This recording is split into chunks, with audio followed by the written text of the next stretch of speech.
अकेले खुश रहना सीखो। पता नहीं कौन कब कहां साथ छोड़ दे। किसी की आदत लगने में वक्त नहीं लगता, मगर आदत खत्म करने में जिंदगी खत्म हो जाती है।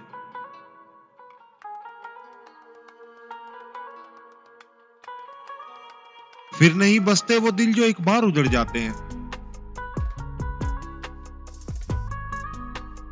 कब्रें जितनी भी सजा लो, वहां रौनक नहीं होती।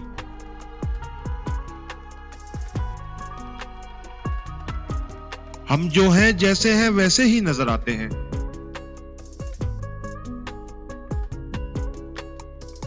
क्योंकि चीजें छुपाने से बड़ा नुकसान हो जाता है।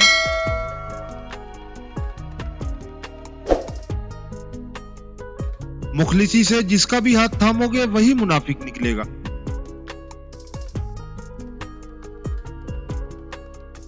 खुद को अहमियत दो और खुद तक महदूद रहो।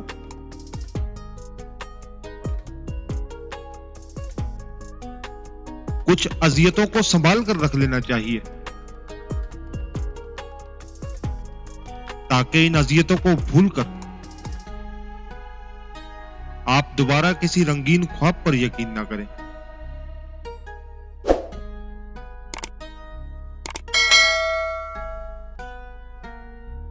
अपनी अहमियत जानने के बाद भी